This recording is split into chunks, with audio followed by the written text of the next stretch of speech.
As you're joining us, I want to talk about a couple of Zoom things just to make sure that everyone who's attending is comfortable with the features that we're using for our presentation.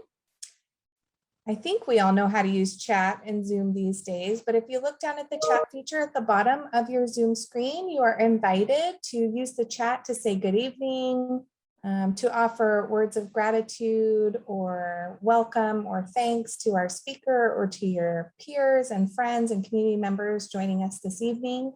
So I love seeing the chat light up. Please feel free to use it. In addition to the chat, we are going to use the question and answer feature for our presentation this evening. If you would like to ask a question of the author, you're invited to type it into the question and answer box.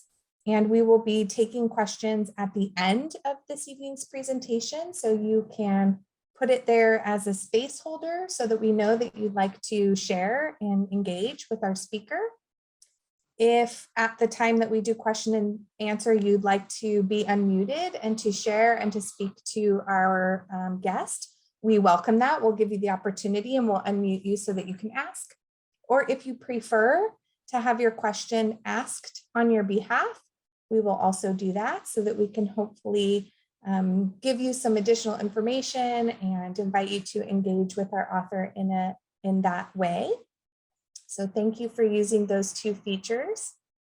And once more, we're going to wait all the way till the end of the presentation to do the question and answer. So welcome.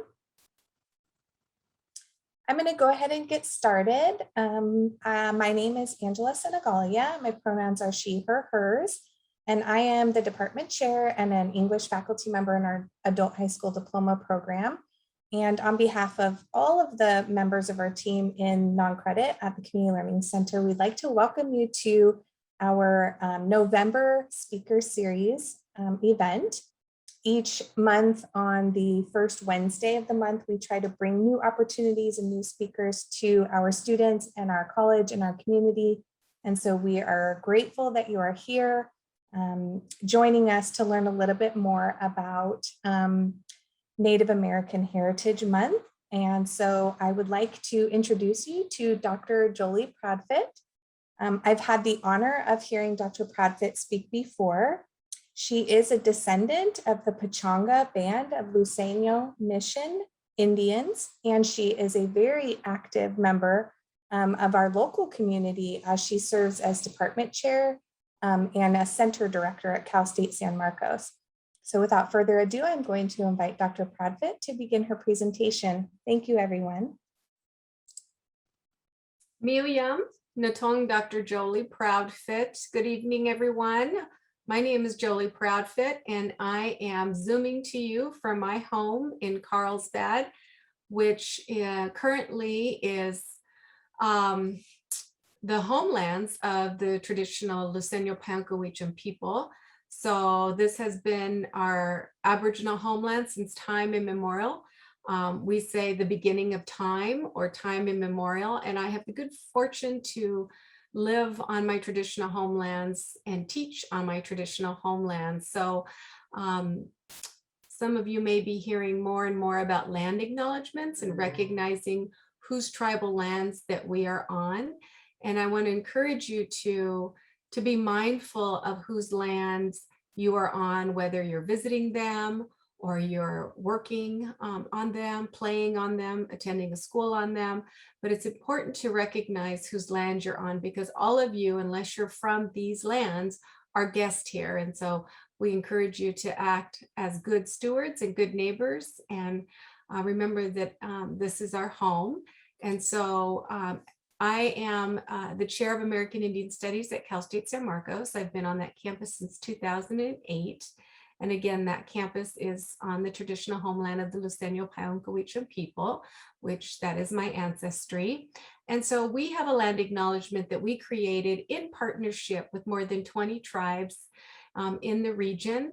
And we worked with our sister community college, Palomar Community College, to develop a land acknowledgement that was approved by our tribal, cultural, and community leaders and then presented that to the university. So it's not the university that creates land acknowledgements, it's the university working in partnership with tribal governments, tribal culture bearers, and tribal leaders, so that they create a statement that both recognizes the presence, the importance, the past, the present, and the future of the original stewards of this land. So our campus and my home campus and my home that I'm zooming to you from now is the traditional homelands of the Payankawitcham Luiseño people. And we have 6 federally recognized bands of the Luiseño Payankawitcham people. They are La Jolla, Pala, Palma, Pachanga, Rincon, and Saboba. And 2 of these bands are located in Riverside County, and the other 4 are located here in San Diego County. And we have 1 unfederally recognized or non-federally recognized band, which is the San Luis Rey. So a little bit about me, you know that I'm Luiseño Payankawitcham, and I would like for everyone to learn the word Payankawitcham because most of you either live, work, or play on Payankawitcham land. Your campus is located on the shared space of both Kumeyaay and Payankawitcham people's land. So Payankawitcham means the people of the West. Most tribal communities did not have a name for themselves. The names that they ultimately used were identifiers, or other tribes named the tribes by identifying them next to place. So Payankawitcham means the people of the West. And Luiseño, the reason I have that with a slash is Luiseño is the word that was placed upon us after we built and were enslaved to build the San Luis Rey mission in Oceanside. So that priest who came with the San Franciscan missions was Father San Luis Rey, and the native people who were enslaved to build that mission, he then referred to them as Luiseños. So you can see where that name is problematic, but I use that name in partnership with Payankawitcham to teach people where we are from, the colonial history that we survived, and our traditional Aboriginal name, which is Payankawitcham. All 3 of my degrees are in political science. I have been teaching for nearly 27 years in the Cal State system. I'm a 3-time tenured professor, and I have been at Cal State San Marcos since 2008, and that's where I will retire. That's always where I wanted to be. But when I left grad school, they had already done all of their hiring because the campus pretty much opened up when I was leaving grad school. So I had to go to 2 different campuses and spend my years and time there before I was able to come home. So this is truly a homecoming for me. I am also heavily involved in storytelling and in media. So I own a media company that does marketing and media relations, and I own a media company that does production and media consultation to make sure that television shows and movies offer the most authentic and best representation of Native peoples. And I also am the director of the California's American Indian and Indigenous Film Festival, which is the largest American Indian film festival held on tribal lands in the United States. And our festival is held every spring at the Pachanga Resort and Casino in our 1,200 seated theater. Prior to us moving there, we started out as screenings in my classrooms, and we quickly outgrew the campus and have now moved to the Pachanga Resort and Casino. So I want to encourage you to save the first weekend in April. We will be bringing a live performance, a theater show that features an all-Native cast. And we will also be bringing an acting workshop and some Native feature films and some documentaries. So I really want you to encourage you to attend that. And it's free for students. So please come one, come all, bring your family and friends. It's a wonderful time, and you'll get to see some of the best and brightest in Native cinema. I also was recently appointed to the Commission on the Status of Women and Girls by Governor Newsom. I'm the first Indigenous person to be appointed to that commission. So I'm very excited about bringing the issues that are important to Native women and girls to the state of California so that we can tackle the many issues that have been affecting us. But we can also offer some insight and equity and really elevate the presence and the contribution of Native women and girls to our great state. And I'm the board chair for Vision Maker Media, which is the only entity of its kind in the United States. It's a PBS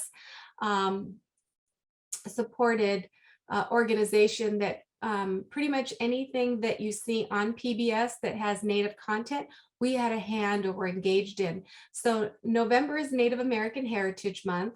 And if you probably look on your TV screen tonight on your local PBS station, you'll see documentaries running all this month. Well, Vision Maker Media usually is involved in producing and supporting that type of storytelling. And so I chair the board for that. And I was also appointed by President Obama to serve as one of 13 individuals for the entire United States, where I advise the President, the Secretary of the Interior, and the Secretary of Education on all things Native American education. And I'm the only California Indian to serve in that capacity. I've been on that board since President Barack Obama appointed me, and I will continue to serve in that capacity. And prior to coming to Cal State San Marcos, I was the director of the Masters of Public Administration, Tribal Government Management and Leadership program at Cal State San Bernardino. And prior to that, I was the chair of American Indian Studies at San Francisco State. And feel free to purchase a book of mine or a couple of books. I am the author of On Indian Ground, A Return to Indigenous Knowledge, Generating Hope, Leadership, and Sovereignty Through Education. So this is a 10-book series, and 4 of the books are out now. And the first one on California, I would encourage you to pick it up so you can learn all the things that you need to know about education in California. And you can pre-order my new book, Beyond the American Indian Stereotype, which really looks at cultural appropriation in the United States and the impact that that has on American Indian communities. And, you know, we don't have to look too far to recognize, unfortunately, a lot of those cultural appropriation issues that face and plague our community. The World Series, which featured the Atlanta Braves, you know, and you had the former president of the United States participating in a really racist antic, which is the tomahawk chop. And we really want to encourage people to stop doing that and to be considerate of the American Indian peoples and especially our children going forward. So a lot of my work is on Native representation and making sure that we are portraying American Indian in our true, authentic, multi-layered selves and leave the stereotypes at the door. The California Indian Culture and Sovereignty Center at Cal State San Marcos is a home away from home for our Native youth. There you see a picture of our Native students just lounging in our center. So it's a real center with 6 offices, including a conference room, a place for our library, computer lab for our students. And so it is a research center dedicated to collaborative research and community service between our tribes and our campus, our faculty, our staff, and our students. So together with the community, we have done some really cutting edge research from language preservation and using digital technology to creating PSAs to help pass legislation, to creating a annual report that looks at the state of American Indian education in California. So we're doing really pivotal work that is supported by our tribal nations in partnership with our tribal nations and at the request of our tribal nations. And we have 4 core values that we uplift and uphold. And this governs everything that we do at the California Indian Culture and Sovereignty Center, but also in our American Indian Studies departments. And these are the 4 core values that we live by. Responsibility. So we believe it's important for us to support the political and economic development, education, health, and wellness, media and film, storytelling and language preservation, and natural resource management. So our students and our faculty are heavily engaged in those areas, and we believe in the concept of reciprocity. We believe that we must reinforce collaborative research fostering Indigenous research methods. So we're not just taking from the community or poking and prodding them with research. We're building on the Indigenous knowledge that exists in those communities and working in a shared space to work together in harmony with our tribal nations. And we respect our tribal nations. We champion sovereignty and cultural preservation. So if it doesn't do those two things, then those are projects that we pass on. And lastly, relationships. We create and sustain communication between tribes and scholars. Sometimes that takes time. I have colleagues who don't really like to work in tribal communities because they feel that it takes too much time. There's too many hoops that they feel that they need to jump through. And we see that as relationship building so that these are long-lasting relationships. And we also have an American Indian Studies department at Cal State San Marcos. So when you're thinking about transferring to a four-year institution, consider our campus. One, we have the largest American Indian student population per capita of any university in California. When I started there in 2008, we had a student population of 0.3%. We are now at 4% American Indian student population. And that is definitely following the model. If you build it, they will come. So building a center where students have a home away from home, building a American Indian Studies major, and offering more than 30 classes that speak to the students' needs, prepares them for a 21st century workforce, and answers the needs of tribal communities is the primary reason why we have such a large Native student population. We offer more than 30 courses, and our courses respond to areas like tribal government, economic development, traditional ecological knowledge, environmental preservation and justice, media arts and humanities, language preservation. It was a few summers ago, I met with the CFOs and the CEOs for many of the tribes in Southern California. And they were deeply concerned that many of the business students who were graduating from our local universities were not adequately prepared to work for our tribal governments. And some of our tribal governments are some of the largest employers in the state of California. I can tell you that my home community, the Pechanga tribe in Temecula, employs, I think it's the second largest employer in Riverside County. The Barona tribe and Sequan in East San Diego County are amongst the two largest employers in the county. So we want to make sure that our students, whatever they're graduating in, especially if they're going to stay and work and live in the region, that they understand how to work with our tribal partners and our tribal nations. It's only in their best interest, and it helps build their resume. So you can take courses with us in all different kinds of areas, and the majority of our courses fulfill general education requirements. So it really is a good option for students who are just interested in learning a little bit about tribal communities and getting their education in a timely way. I'm going to share with you a little bit about American Indians. So I call it American Indians 101. Often most people don't understand Native Americans. They don't understand the terminology. They don't understand why we can have casinos. They don't understand why we have a political status. So I'm going to share a little bit about what it is to be a Native American in the US today, and give you a little bit of background and understanding on American Indians, on American Indian identity, and American Indian demographics. So in the United States today, there are 574 federally recognized tribes. These are tribes that the federal government recognizes as legitimate recognized tribes. Unfortunately, there are many groups out there that are not tribes, are seeking recognition, some who legitimately should be recognized. And then there are groups out there that are masquerading as tribes for economic gain. So there's a whole process in becoming a federally recognized tribe. It's really frustrating to talk about this in this way, because we're basically asking a foreign government, the United States, to recognize us when we were here first. We had long-standing governments who were governments since the time immemorial, the beginning of time.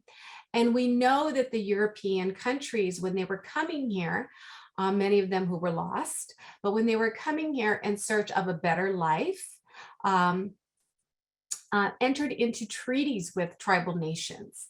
And by entering into treaties with the various tribes, they recognized tribes' sovereignty, tribes' political legal status. So this predates the United States.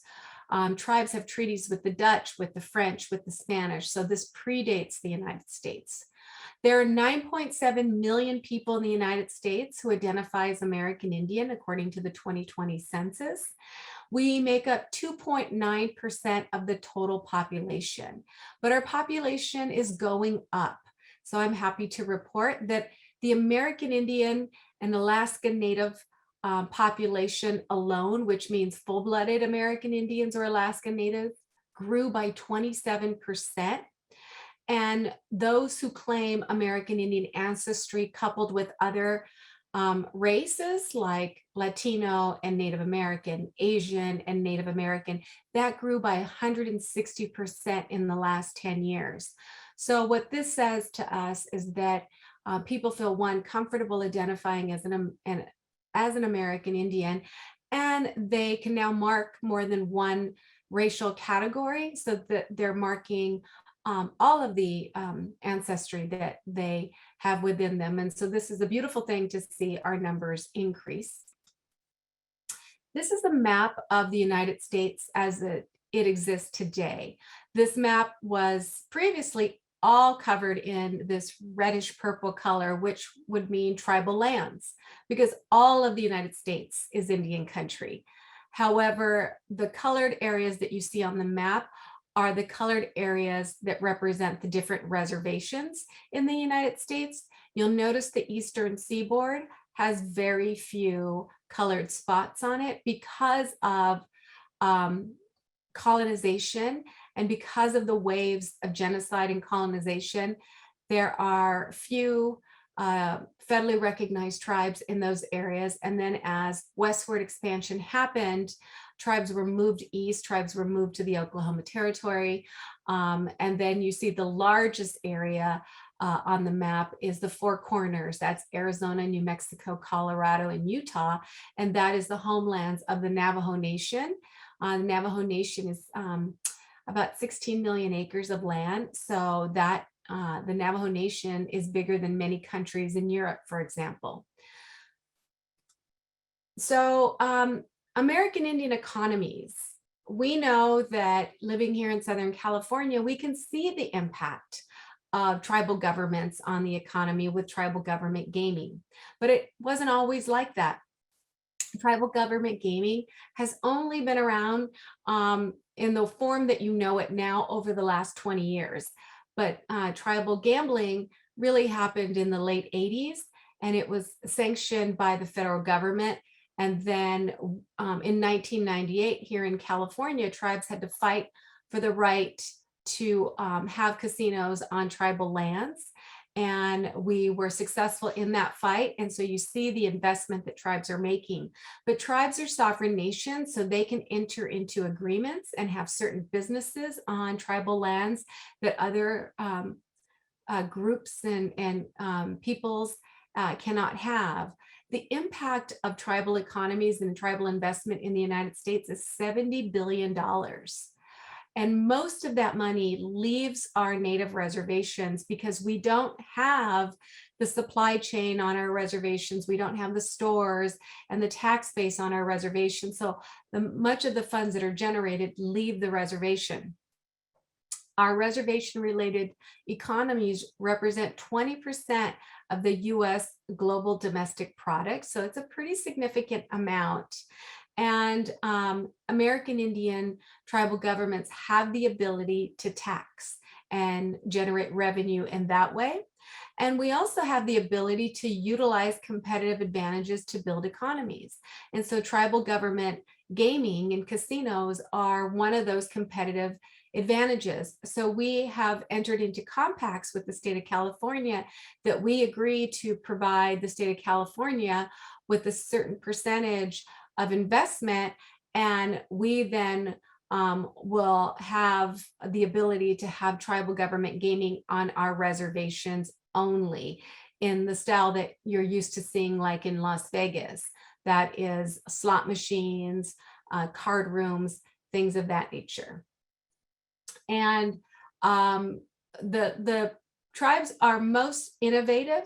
Our largest impact when it comes to exercising our sovereignty is our ability to pivot and to be innovative and to really be self-determined and take care of our people. Tribes are sovereign nations, which means we have the ability to make our own laws, govern our own people, and govern our own lands. And within those lands, we create economies. Now, this doesn't work for all tribes. A lot of it depends on location and access to populations. And so there are some tribes that really are impoverished because of simply where they're located and they're isolated. California, because of it being such a populous state, has been a double-edged sword for tribes here in California. On the one hand, we have faced waves of colonization, which has dwindled down our population and our land size. But on the other hand, because of the amount of population and people here and disposable income, we've been successful in the areas of tribal government gaming. Definitions and terms. So you hear that I use terms interchangeably when I'm referencing Native Americans, American Indians, Indigenous people. And I'm going to talk to you a little bit about terms because words matter, phrases matter, and representation matters. So the term Indigenous has become really popular in recent years, but at the end of the day, everyone is Indigenous to some place. So Indigenous describes any group of people native to a specific region. In other words, it refers to people who lived there before colonists or settlers arrived, defined new borders, and began to occupy the land. And so when you use the term Indigenous, I say follow it up by identifying Indigenous to where. So if you want to say Dr. Proudfit is Indigenous, you want to say Dr. Proudfit is Indigenous to California. So that identifies me as a California Indian who's Indigenous to this place, to this land. The largest Indigenous population that's pre-colonial, that's tribal, is the Oaxacan community, the Mixtec community from Oaxaca, Mexico. There's a large population of Mixtecs that live in California.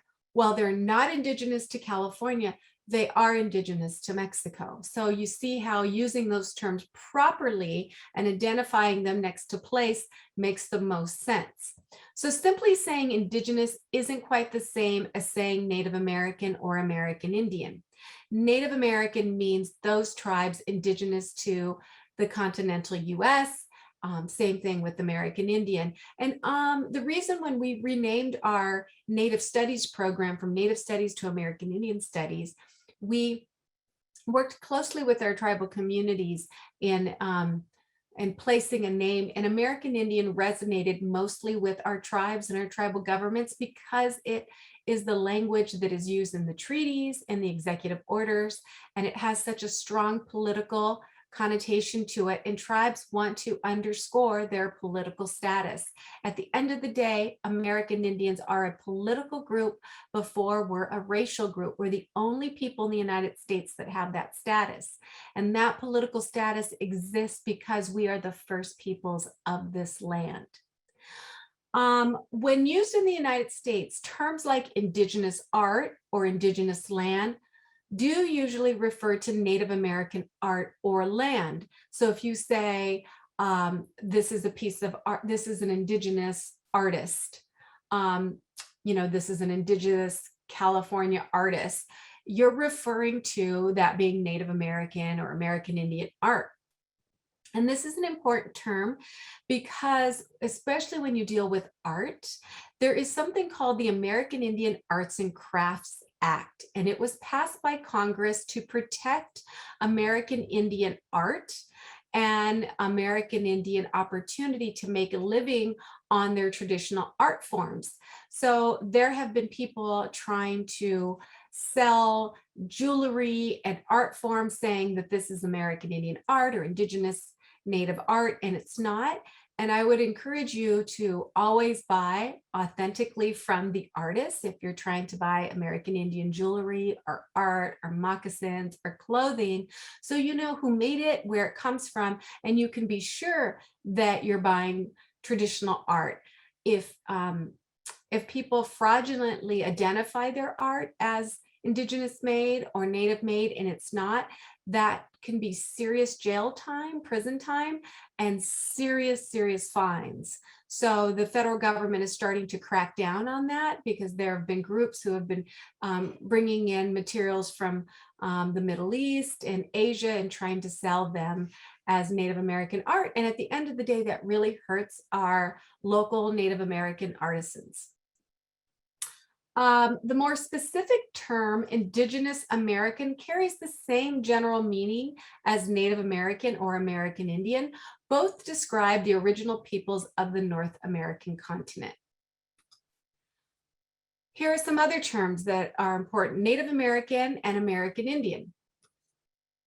So these two phrases tend to be very respectful and are still used today. Some people say the term American Indian has fallen out of favor or fallen out of fashion.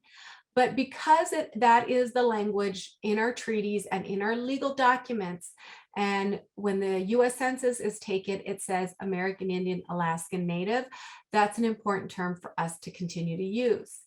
When you're using these terms, things to keep in mind is that there is no single correct term to use. Different strokes for different folks. And I know you want to hear the easy answer of how not to offend someone, but the best way not to offend someone is to ask them what their preference is. You may say the wrong thing. All you can do is apologize and move forward. It depends on who you're asking. They may say they prefer Indigenous, they may prefer Native American, they may prefer Indian or American Indian. But when my one request is that you really try and use the specific name of the tribal nation whenever possible. So for me, I'm a Payonkawicham Luiseño woman, and I would prefer to be called a Payonkawicham person. But for people who have never heard that term and they say, well, what country is that or where is that? I said, I'm American Indian. I'm a California Indian from Southern California. I'm Payonkawicham. And terms to avoid, and these are just some of the terms. My forthcoming book tackles a lot of the different terms that are out there, but some of them you may have heard of. And not all of these are inherently bad. It's how they're used. So, I would caution you to think about the terms before you use them, but I also don't want to make you so fearful that you just choose not to use terms. It's funny, my mother-in-law, who I love dearly, I struggled. Do I call her Mrs. Proudfit or do I call her mom? And so it still is an uncomfortable thing for me. So I just start talking to her. But when I introduce her as my mother-in-law, Mrs. Proudfit. So I don't want to stop talking to her because I get nervous. I want to always pay my respects. But so, it's just proceed with caution and be honest and authentic in how you're using these terms. To use the terms natives just inherently by itself is not a good thing. The natives are restless is a phrase that you hear people use oftentimes in media or at meetings, or to refer to a bunch of children acting, in a crazy way.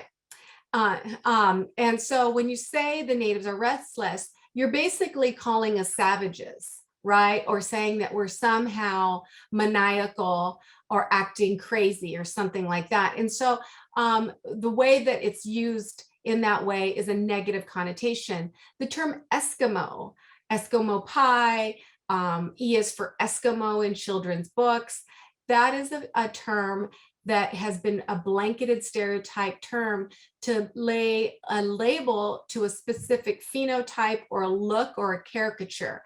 In Alaska, there are hundreds of different tribal nations in Alaska: Inuit, Aleut, different Inupiaq tribal communities. So I would encourage you to not use the term Eskimo and find out the name of the Alaska Native community that you're speaking about or the person that you're speaking about. Spirit animal. We see a lot of this with the boho chic marketing. People say, you know, who consider themselves very earthy or bohemian, say that they have their spirit animal. That's an inappropriate use of the term.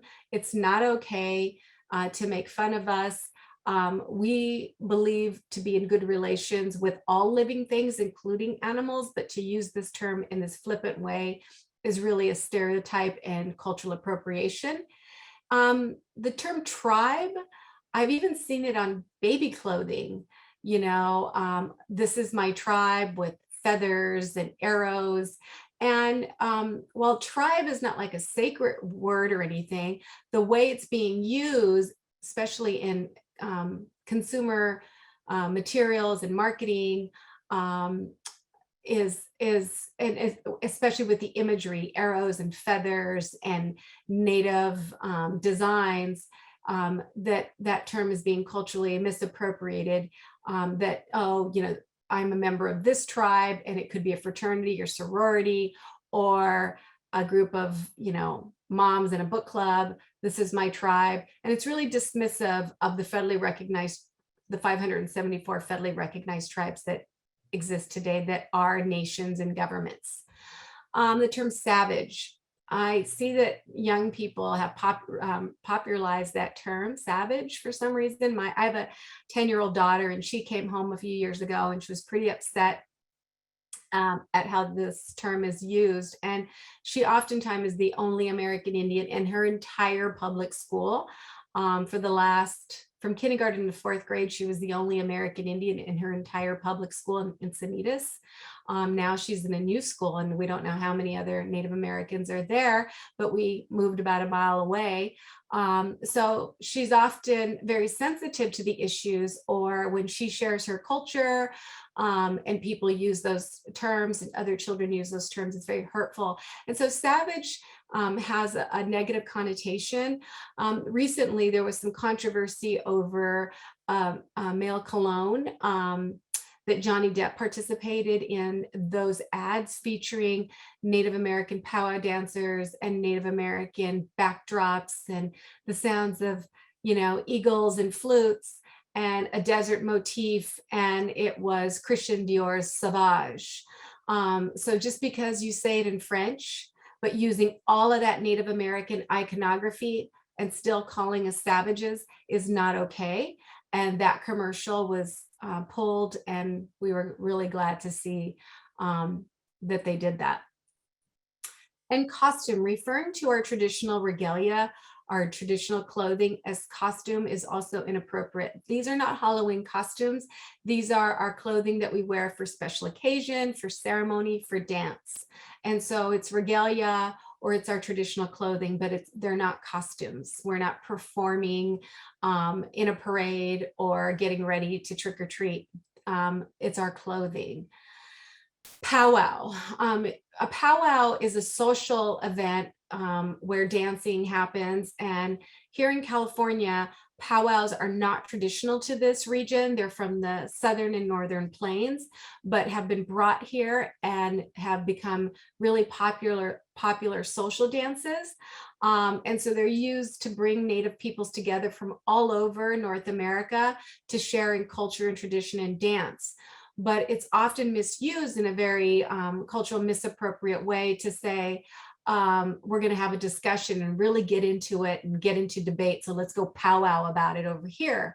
Again, creating that negative connotation is somehow it's adversarial, right? When natives do it. And so that term powwow misused is culturally offensive. And the term chief, while chief in and of itself is not an offensive term, how it's used can be very offensive. Of the 574 tribes, only a handful of them use that term to identify their leader.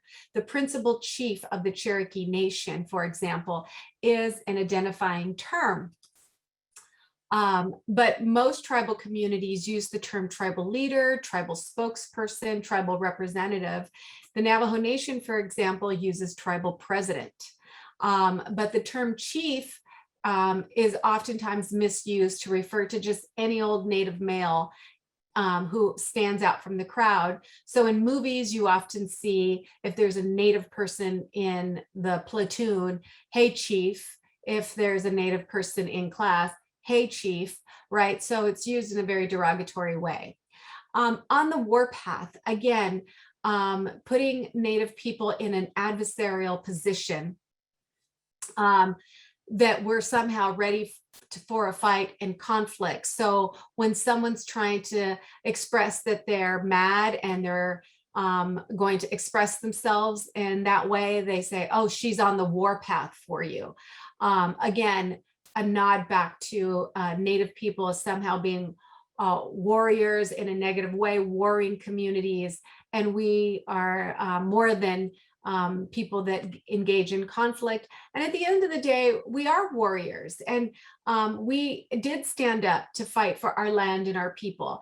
You have to think about that. There were lots of people that came, millions of people who came from Europe and other places to steal our land and to kill our people and to take our crops and resources. So we are going to stand up and fight back the best that we could, but we didn't have quite the weapons and the muskets that the colonizers had. And so to somehow position us as being the ones that made war when we were just defending our home, our homelands, and our families is unfortunate. And lastly, Indian giver. These are all the terms really used on a playground at school. And these are terms that children learn at a very young age. When someone gives a toy and then takes it back, they're an Indian giver. And, you know, when it comes to land, we never gave our land away. We never ceded our territory. There wasn't one giant war that we lost where we lost our land. We made treaties with foreign dignitaries so that they were allowed to come and visit and have safe passage here. But after Europeans and the colonial powers came and had larger numbers and they could overtake us, then they stopped making treaties with us and they took our land and they put us on Indian reservations. And so the term Indian giver it's misused and applied to us, but we're not the ones that gave anything and are trying to take it back. We never gave our land away. This is a little episode from Seinfeld that I thought was a really whimsical way to discuss issues. And in this scenario, and you can find this clip probably online if you haven't seen the whole episode. It's a fantastic episode. This is really great writing of how do you talk about these stereotypical issues. But in this case, Jerry Seinfeld is trying to date this young woman who is a Native American, Kimberly Guerrero. She's a Native American actress. And he starts to use some of these words and he starts to get a little nervous. So let's listen. I don't know if it's going to play here. Well, I don't think it's, oh, for some reason it's not playing, but so we'll just skip and move on. Oh, did this screen just go black? Yes, it did. Okay, let's go back here. Sorry about that, folks.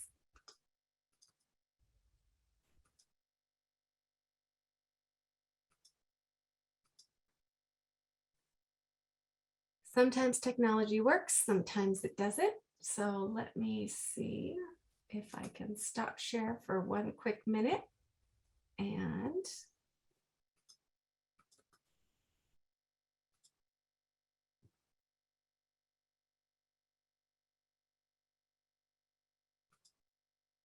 okay.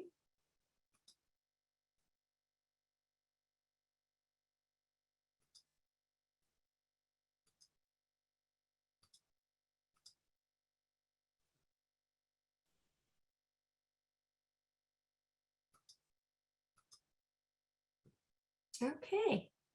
You guys see the screen? Yes. Okay, here we go. So, where are we gonna go eat? Oh, I thought we'd eat at the Gentle Harvest. Ooh, I love that place, but it's usually so crowded. Can we get a table? Oh, don't worry, I made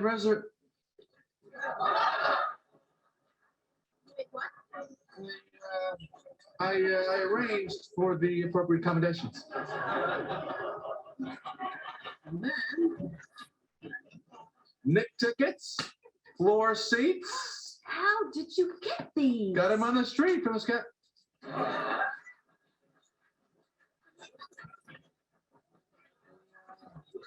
One of those guys.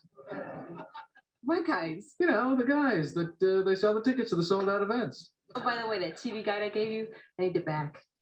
Why? I'm doing a report on minorities in the media, and I wanted to use that interview with Al Roker. That's too late. I gave it to Elaine. She's already on her way to give it to George's father. Jerry, I really need it back. It is mine. Oh, but you can't give something and take it back. I mean, what are you? A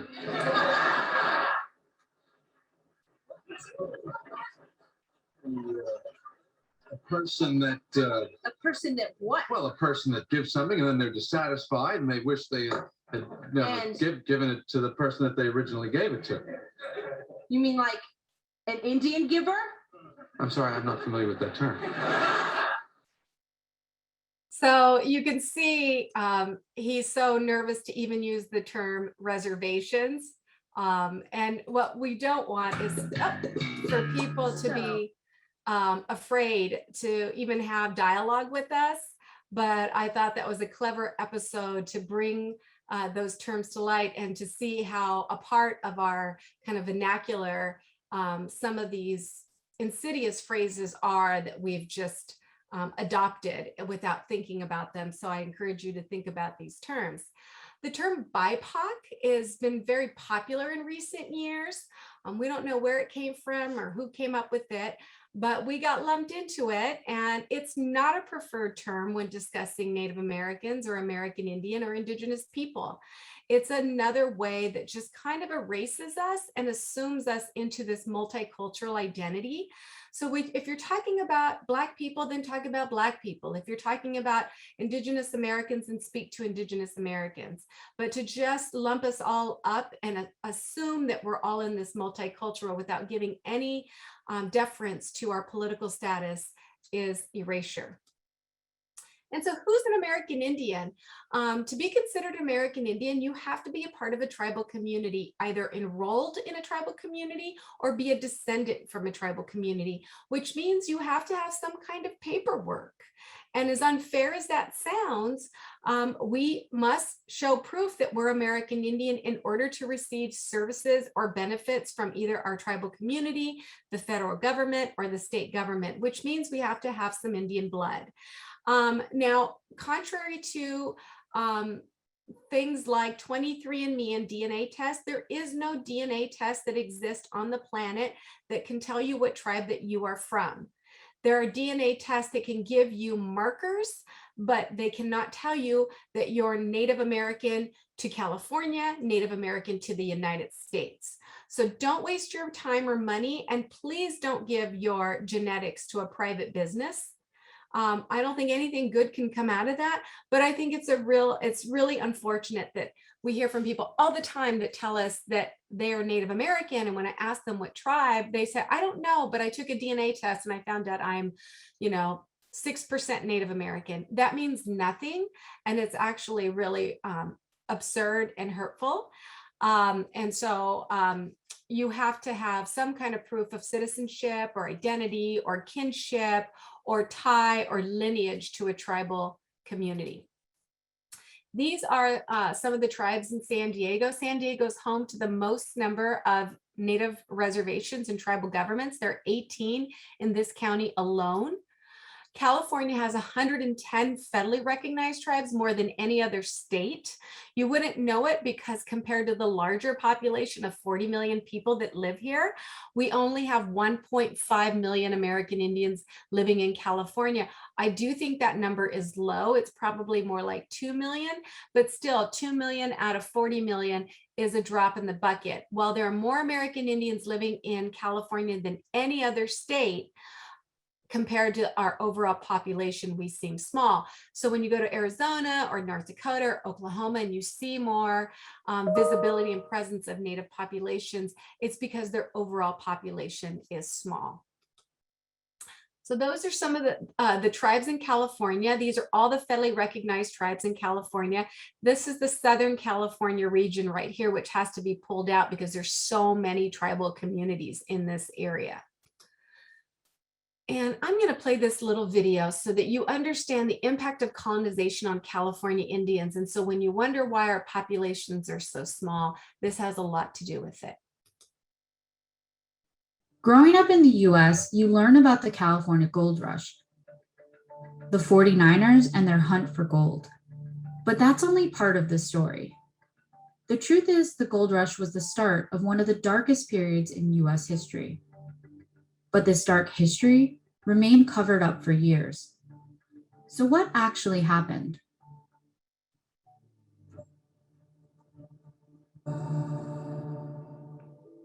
There's many lies that were spread about Native Americans through, government propaganda. We were savages, we were Indians, we were basically lesser beings than dogs. The post-gold rush era was the most dangerous time in our history to be a California Indian. Most people did not survive it.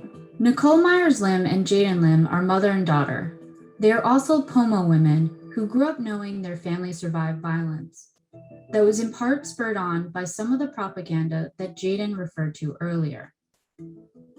Greed for gold in California was pushed through advertisements, articles, and cartoons like these. You can see here in this drawing a 49er carrying several pistols and a rifle.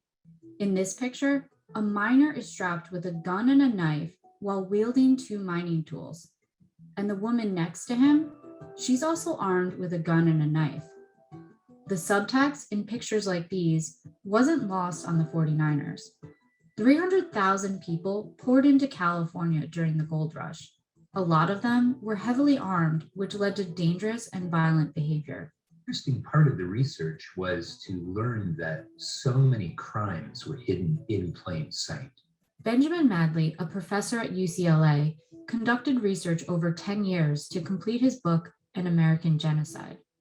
The US Army played a role in the militia campaigns by arming them. So surplus US Army weapons like guns, pistols, ammunition, sabers, cutlasses, those were given to the state of California by the United States Army. Between 1848 and 1852, white settlers in California spent $6 million on knives and pistols alone. That's about $200 million today. They were well armed for the violence of genocide. 3 mines were set up in the first year of the gold rush, the northern, central, and southern gold fields. Large ranches would take hundreds of Native men and send them up to the mines. It was very common that Native people were treated as disposable during that time. They weren't given food or water. They were just basically just treated as disposable workers. Some of the white miners wanted to eliminate competition from Native Americans mining freely. But for others, the period was just an excuse for brutal slaughter. 2 settlers, Charles Stone and his business partner, Andrew Kelsey, enslaved Pomo and Wapo people on their cattle ranch in Clear Lake. Kelsey and Stone took 100 Pomo men from our tribe to the gold rush and only 3 returned. They were also keeping young Pomo women as sex slaves in their home. The Native men of the tribe went and murdered Kelsey and Stone, and as a result, the US cavalry came and massacred our tribe. Today, this attack of retaliation is known as the Bloody Island Massacre. It was often said that Bloody Island was a fishing village, and it was very likely that nobody involved with the events that took place in Stone and Kelsey was actually here. It was just a community, a peaceful community. My great-great-great-great-grandmother hid under her mother's dead body in order to survive. The other children of the tribe hid in the lake surrounding Bloody Island and used tule reeds as a way to breathe while underwater. a lot of academics and historians and people who recount the events of what happened there always say that the lake ran red with the blood of the native people that live there. They estimate in the mass graves at Bloody Island that there's anywhere between 10 and 800 Pomo people. Nobody counted, nobody cared to account for the atrocities that took place. What we know for certain is that most of the people killed were women and children. We also know that no one was held accountable, and that the atrocity didn't diminish the legacy of Stone or Kelsey. The town of Kelseyville, California, is named in honor of Andrew Kelsey. The men who committed these acts were not censured. They weren't court-martialed. They weren't kicked out of the army. In fact, all of the men who participated were eventually promoted. Several of them became generals, and one later in life became governor of the state of California. A fact that isn't too surprising when you look at the history of California governors. Governor Burnett was the first governor of California, and in his opening speech, his first speech to the citizens of California, he waged a war of extermination on California Indians and discussed in his speech about it being a necessity and being inevitable. That's very much a part of Manifest Destiny. In addition to violence from independent white settlers and militia supported by the army, California's newly established government passed an act that authorized the organization of ranger militias. These volunteer groups were made up of gold miners, settlers, and various ranking members of the US Army. I think it's not an exaggeration to say that California legislators established and then funded a state-sponsored killing machine with the aim of capturing or killing all California Indian people. From 1850 to 1861, just 11 years, they were sent on 24 killing campaigns. And these 24 operations killed an absolute minimum of 1,340 California Indian people. And that's a really low end estimate. That's a very conservative way of thinking about these numbers. These 24 campaigns cost California more than $1.5 million. That's more than $50 million today. And the US Congress reimbursed the territory almost in full. I think it is pretty shameful that the fact that they can spend so much money on killing native peoples and not spend any money on guaranteeing that our youth have a future. In 1850, California's first government also passed the ironically named Act for the Government and Protection of Indians, which listed 20 restrictions on Native American life. It stripped them of legal rights and protections. One example of this, someone who was just loitering could be arrested and at worst, enslaved. California Indians couldn't carry a firearm. California Indians couldn't testify against a white person in a court of law. Any Indian child that was found without a guardian could be taken into indenture with a white family until their age of majority. That age of majority was well into their 30s. A big goal of this act was to separate Native Americans during peak reproductive years, in order to separate at least one generation of children and adults from their families and culture. Ultimately, the government wanted to kill every last Native American person, which means I shouldn't be here. I should not have been born. There's a lot of silent graves in California. There's a lot of places that don't have names and stories of people attached to them, where people can't go and say, I'm a survivor of this place. Many of the killings weren't recorded, or they weren't given quantitative numbers. Benjamin Madley shows an example of that in his book here, where the death tolls are described as an entire village except a few children, or something as simple as several. So we know that somewhere between roughly 9,000 and 16,000 people suffered violent deaths at the hands of militiamen, vigilantes, US Army soldiers, and their auxiliaries during these years. But I still think that it's likely that many of these killings were not recorded. The state of California paid bounties anywhere from 50 cents to $5. And they found the receipts in the 1990s and they totaled over $1.6 million. So if you just put a rough estimate of bounties into that $1.6 million figure, you're seeing, easily 300,000 people died during the gold rush itself. So many of these details have remained hidden or ignored. In fact, Holt McDougall, the publisher of the grade school social studies textbook, told Insider in a statement that they're currently in the process of reviewing these omissions. They said, coverage of the state-sanctioned violence against Native American communities during the California Gold Rush will be expanded in future editions. Despite these dark truths, the 49ers are celebrated today throughout popular culture and the history of California. So why aren't we taught about this? I think we've had a kind of institutionalized amnesia about the genocide of California Indians here in the state. America does not want to acknowledge the atrocities and the crimes that they have committed. I see the hurt in my community because of this history and because of the trauma that this country has inflicted upon my people. The last stage of genocide is denial. And as we continue to deny this history and not teach truth and authenticity, we perpetuate that genocide.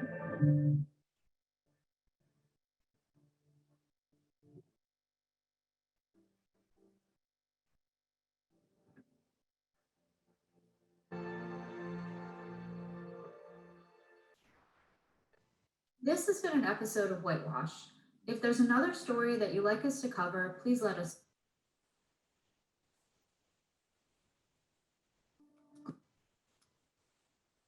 Well, I can't leave you with addressing just simply the atrocities.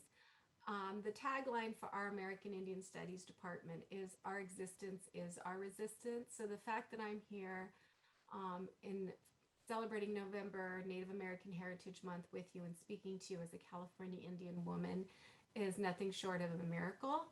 And I want to encourage you all to learn about the first peoples of this land, to take the time to read materials written by us, American Indians, California Indians. I want you to take the time to watch television shows and films and documentaries made by us, to educate yourself and to encourage our schools to not celebrate genocide, like performing Gold Rush days, and to not build missions in the fourth grade as this is somehow a learning assignment when it is honoring and promoting genocidal activities.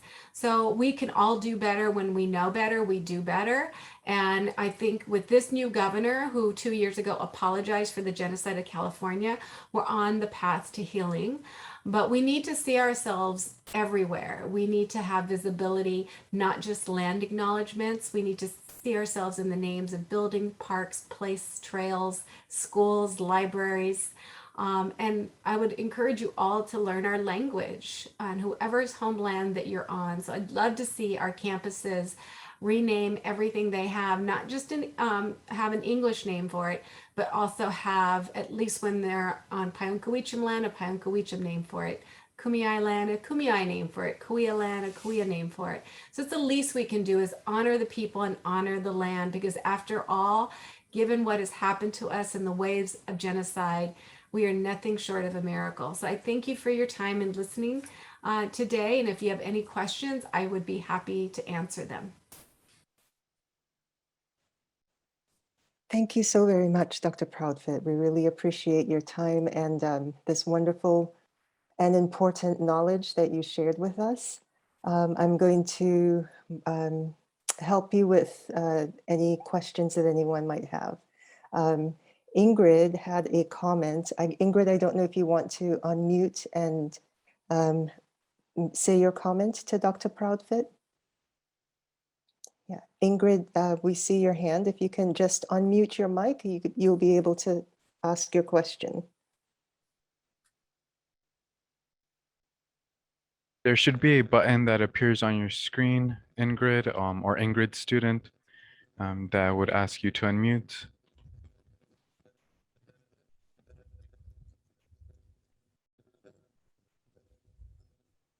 Oh, while we are waiting, I'll just read Ingrid's comment. She said, I look forward to hearing how we can do more to recognize the people of this land. So if you can address that, Dr. Proudfit, that would be great.